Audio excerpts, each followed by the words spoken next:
The first question is from Mehtab, West Bengal, India. Is it permissible to convert a church or a temple into a mosque after that area is conquered by the Muslims? And a similar question of the same category is asked by Munir from London, UK. What are your views regarding Erdogan, the president of Turkey, converting the Hagia Sophia from the status of a museum to that of a mosque? There are two questions asked by the brothers.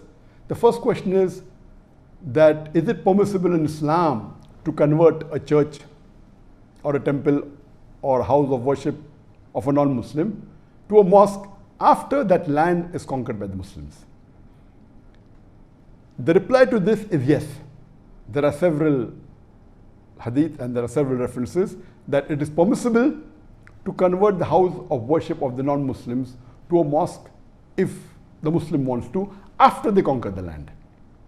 But regarding those places of worship where there is a contract with the non-Muslims, for example, if a non-Muslim has a contract with the Muslims and they have a treaty that we accept you as our rulers, or if the non-Muslim they surrender and they agree to be under the rulership of the Muslims, then these non-Muslims are called as dhimmi. So as far as non-Muslims who are dhimmi, who are protected by the Muslim rulers, in this there's a special condition and a treaty that their lives will be protected by the Muslim rulers, their houses will be protected, their place of worship will be protected. So in such a case where there's a contract between the Muslim ruler, or they have surrendered to the Muslim ruler, or they have invited them to take over from the ruler which is unjust, and if there is a contract and there is no war, in these cases they are called as dhimmi, and the non-Muslim they have to pay a jizya for protection. Under these conditions, the Muslims are supposed to protect the lives of the non-Muslims, their homes, as well as their house of worship. But they cannot build new house of worship which belong to non-Muslims. They cannot expand it, but they can keep it. And here, the Muslims will not touch the house of worship of the non-Muslims. But if the Muslims conquer the land, in this case, it is perfectly permissible for the Muslims to convert it into a mosque. As far as the second question is concerned, that what are my views regarding the issue that has taken place today?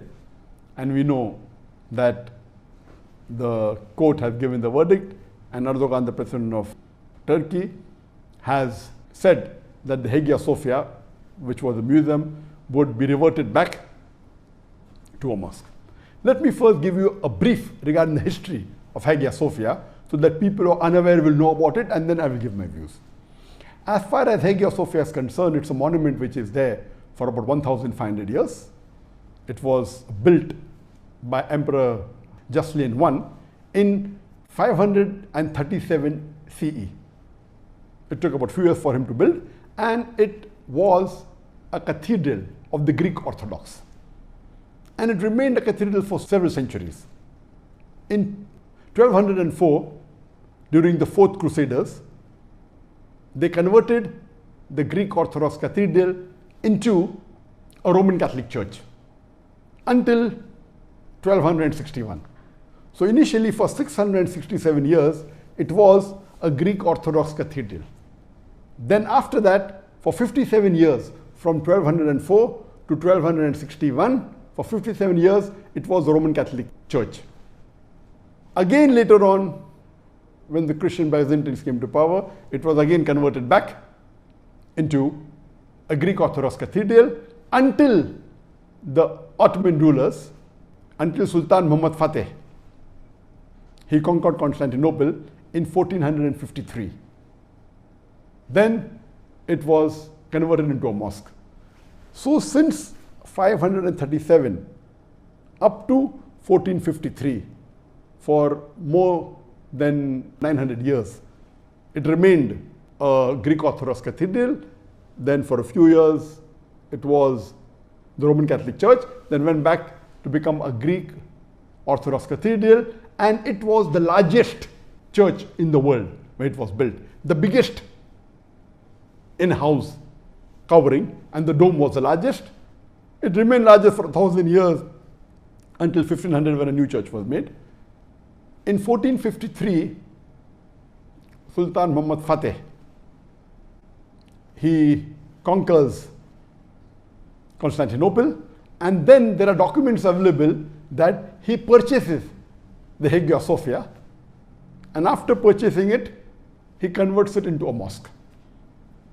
It remains a mosque till 1931, until Mustafa Kemal Atatürk, he takes over Turkey and he declares it as a secular state. For 4 years it was closed, and he passes a verdict in 1934 that the mosque should be converted into a museum. And since 1935 till today, 2020 July, that's 11th of July, it remained a museum until today. And all these years, for about 85 years, there were many cases saying that why the Hagia Sophia a museum? Because Atatürk declared it that this is a sign of secularism, that we want to make it into a museum, it will not be a church, will not be a mosque. And since that, there were many cases that have been filed that it is wrong that it was converted into a museum. And recently, the council in Turkey, the highest administrative court, it passed a resolution that it was illegal for Mustafa Kemal Atatürk to convert it into a museum. And today, mashallah, the court of Turkey has given a verdict and has said that it was illegal for Atatürk to convert it into a museum. And alhamdulillah, Erdogan, after the court verdict, he signed a resolution that this structure, Hagia Sophia, which was earlier a church, then became a mosque, then a museum, it will be transferred from the Department of Tourism, and it will go to the Department of Religious Authority of Turkey. Now this has created a lot of controversy, and today if you read the newspapers and the media, they are disagreeing with the decision taken by Turkey, by the Turkish government, by Erdogan, and you find right from USA, Trump, Russia, Greece, all of them condemning it is wrong, UNESCO, many non-Muslim organizations, and you find the media that they disagreed, they have been threatened and said it is wrong. But the saddest part, what I read in the media, that there were many Muslim countries and many so-called Muslim dais and Muslim scholars from the Western countries said what Turkey did and what Erdogan did is wrong. And to support their claim, they said that we know in history that Hazrat Umar, may Allah be pleased with him, he was asked to pray in Jerusalem. He did not pray. He said if he prays there, people will make a mosque, and then he prayed somewhere else, and the Masjid Aqsa was made. And all this is about how we encourage and have a relationship. And they quoted the verse of the Quran, Surah Hajj, chapter 22, verse number 40, saying it is not permitted to destroy synagogues or the church, and Quran is against it. And I was shocked to read the views of many of the Muslim dais from the Western countries and from the Arab world, saying it is wrong. What are my views regarding what Turkey did is correct or not, or what Erdogan did is right or wrong? As far as my views are concerned, the hadith quoted and the incidents quoted by the Muslims regarding Hazrat Umar, may Allah be pleased with him, that he did not pray and he prayed somewhere else, and there were treaties between Muslims and others that your lives are safe and your places of worship are safe and Muslims will not enter your places of worship. All these references are when there is a treaty between the Muslims and the non-Muslims. As I mentioned in the first answer to the first question, that can a holy place, a church or a temple, be converted to a mosque? After it is conquered, the answer is yes. Only if there is a treaty between the Muslims and the non-Muslims, or if the non-Muslims surrender, or they are dhimmis, non-Muslim living under the law of the Muslim rule, Islamic rule, that is the only condition where the Muslims give them security and they are paying a jizya. As far as when the Ottoman rulers, when they conquered Constantinople, it was a conquest. It was a war. So it is wrong to give examples of a treaty between the Muslims and non-Muslims and say that same way Turkey should manage it, it's totally wrong. So if there is a conquest, if there is a war, and if the Muslims rule, and this is a common law all over the world, we find so many non-Muslim rulers, when they conquer the land, they occupy the mosque. Many of them demolish the mosque. You have example of the Crusaders. The best example is Spain. There were hundreds of mosques and most of them were either converted to churches, or they were made into museums, or they were destroyed. Hardly you find there was not a Muslim who could openly give the azan. Why don't people object to that? So this was a normal law that once you conquer, that becomes your land. So once it becomes your land, you have a right to do what you want to do. Later on, after World War I, World War II, then the Geneva Convention, all that is later on. So before that, the rule was once you conquer a land, it becomes part of your land and you can do what you feel is right. So based on that, this was a conquest done by Sultan Muhammad Fateh. And in a conquest, they have a right to keep the house of worship, to convert into a mosque. It is a right, and you find several examples.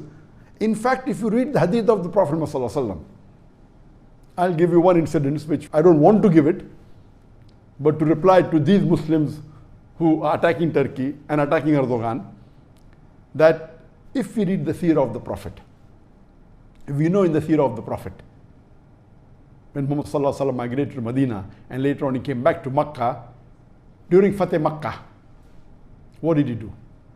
When he came back with about 10,000 Sahabas and it was a victory, the first thing he did was he went to Kaaba, which was the house of worship of the non-Muslims. There were 360 idols in Kaaba. He went in the Kaaba and recited the verse of the Quran from Surah Isra chapter number 17 verse number 81, which says that وَقُلْ جَعَلْ حَقْ وَزَاقَ الْبَاطِلِ إِنَّ الْبَاطِلَ كَانَ زَهُوقًا. When truth is hurled against falsehood, falsehood perishes. For falsehood is by its nature bound to perish. And he destroyed all the idols. Imagine today if the non-Muslims object and say, what you did is wrong. Will the Muslims agree to them? It was a house of worship of the non-Muslims, right or wrong? Yes. But it was a conquest. Though it was a bloodless conquest, it was an easy thing. Once they ruled the land, they destroyed the idols. And that is in Islamic history. So do you mean to say what Prophet Muhammad did is wrong? And many may not be aware that Makkah is also mentioned in the Bible. If you read the Bible in the book of Psalms, chapter number 84, verse number 5 to 7, it says, blessed are those people who travel to the valley of Bakkah. And the same Bakkah, the word is also mentioned in the Quran, in Surah Imran, chapter number 3, verse number 96, which says the first place of worship, the first house of worship of Allah was Bakkah. Same word what the Quran mentions for Makkah, Bakkah, is also mentioned in the Christian Bible. Imagine today the Christians say that Makkah belongs to the Christian and the Muslims should give it to them. Will the Muslims believe? Will the Muslims agree? And the answer is no. Imagine someone comes with a bright idea that let us convert the haram into a museum. Will the Muslims believe? Will the Muslims agree? And the answer is no. So what you have to realize, at that time this was the law. And at that time you see the seerah of the Prophet. What did he do? What happened today? Many of the Muslims are being influenced by the Western culture. Because they are staying in Western countries, they want to change the Islamic history. They want to give a ruling. They quote verses from the Quran. And the verse of the Quran that was quoted of Surah Hajj, chapter number 22, verse number 40, which says that Quran says that house of worship should not be destroyed. There is no verse in the Quran saying that. It is a misunderstanding. If you want to know the real context, start from verse number 1 before. Surah Hajj, chapter number 24, verse number 39 says that you are permitted to fight against those non-Muslims who have done wrong. And Allah will aid you and protect you. This is the first verse of the Quran giving permission for the Muslims when they migrate from Makkah to Medina to fight against the non-Muslims. First verse. Then verse number 40 of Surah Hajj, chapter number 22 says that, and those who leave their homes because they say that our Lord is one, Allah is one. And it continues that if Allah wouldn't have checked one force with the other, then the churches and the synagogues and the mosques where the name of Allah is taken would have been destroyed. It doesn't say that it is not permitted to destroy. It's telling that Allah subhanahu wa ta'ala, number one, it's telling it is giving permission for the Muslims to fight against the non-Muslims who have done wrong, who have done transgression. And then it says that those Muslims who leave their home because they believe in Tawheed, believe in one God, Allah is there to protect you. And then it says, if Allah wouldn't have checked one group against the other, then the places of worship, like the synagogue, like the church, like the mosque, that would have been destroyed. Giving indication, doesn't say that you cannot destroy. For knowing the real meaning, go to the tafasir. And if you read Qurtubi says very clearly that what I said in the reply to the first answer, that if there is a treaty between the Muslims and the non-Muslims, if the non-Muslims become dhimmi under the rule of the Muslim rulers, if they agree that the Muslims are the rulers, or if they surrender and there's no conquest, and if they are paying jizya, if they are paying a tax for protection, it becomes the duty of the Muslims to protect the lives of the non-Muslim, the dhimmi, to protect the homes and protect the house of worship. But again, Qurtubi says, you cannot build a new house of worship for the non-Muslim because it is sin. But what is there, it can remain. They cannot expand it also. So if there is a treaty, or if the non-Muslims have surrendered, in this case, yes, you cannot occupy it, you protect the house of worship, but cannot build a new one, cannot expand it. But in conquest, if there is a war, and if the conqueror is there, then it is the right of the Muslim ruler to do what he wants, because that becomes part of his land.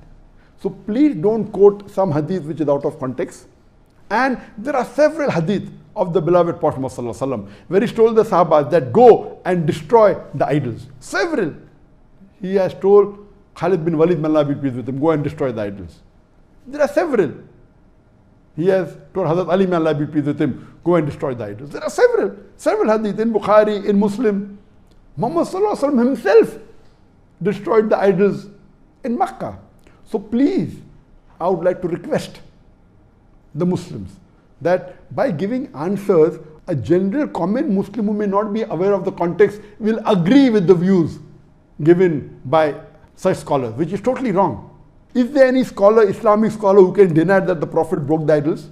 Is there any Islamic scholar who can deny that the Prophet told Hazrat Ali, may Allah be pleased with him, the fourth caliph of Islam, told Khalid bin Walid, may Allah be pleased with him, and many of the Sahabas then go and deface the idols? There is one more hadith in Bukhari and Muslim. It's mentioned in Sahih Bukhari, hadith number 3020, as well as Sahih Muslim, hadith number 2476, where Jarir ibn Abdullah, may Allah be pleased with him, one of the Sahabas, he says that the Prophet, peace be upon him, he called me and he told me that, will you relieve for me the Dhul Khalsa? What is Dhul Khalsa?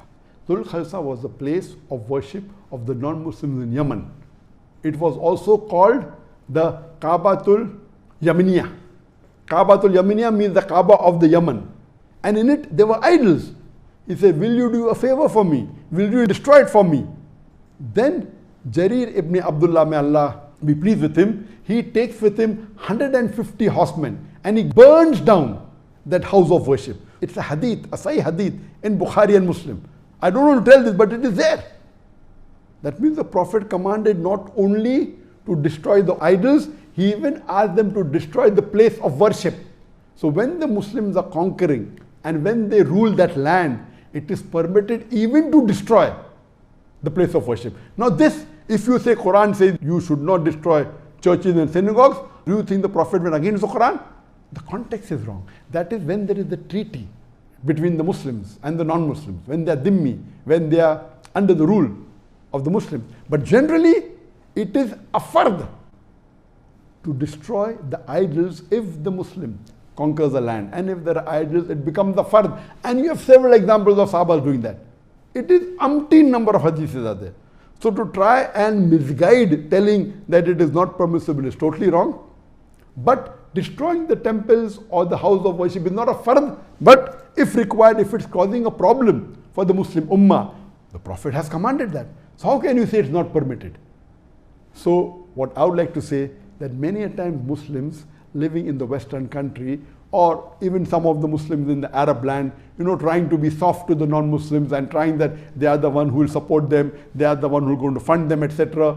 They are going to protect them. Many a time they give verdicts which is against the Quran and the Sunnah. Be careful. If we are going to go against our Muslim brother, Erdogan, the president of Turkey, or against a Muslim country, there are hardly few people today, Muslim leaders, who can really try and revive the Sunnah. And as I said in my earlier answer, that I don't know of any Muslim leader which is anyway close to Muhammad Sallallahu Alaihi Wasallam or anyway close to the Khulafa Rashidin, the way they ruled or how they were political leaders. Nowhere close, not even 1%. Now if one Muslim brother is doing something which is there, which is permitted, why are the Muslims against him? So as far as my view is concerned, Alhamdulillah, what Turkey did is completely correct. And if you agree that Muhammad Fateh Sultan, he purchased the mosque.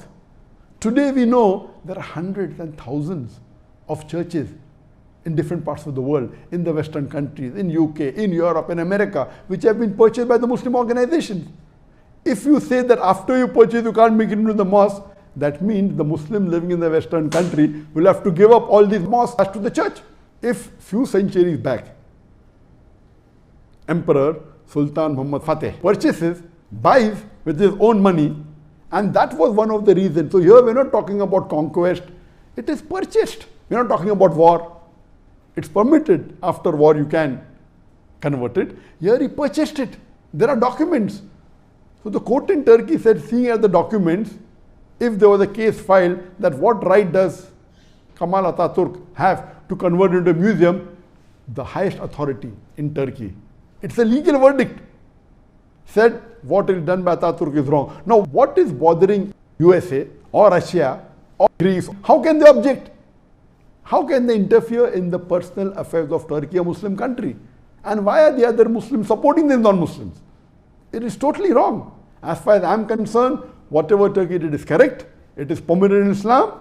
It is Mustab, Alhamdulillah. It was a mosque for several years. It was purchased. If I don't support them now, I'll have to tell all the thousands of mosques in the European country and in USA and in Canada, which have been purchased from the church authorities, even they have to give them up.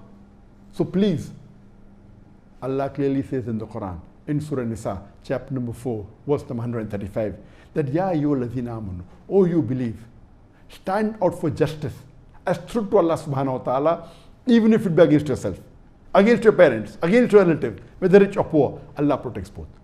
So please, if a Muslim has the guts to do something which is close to Quran and Sunnah, it is the duty as Muslims that we should support him and we should encourage him. Hope that answers the question.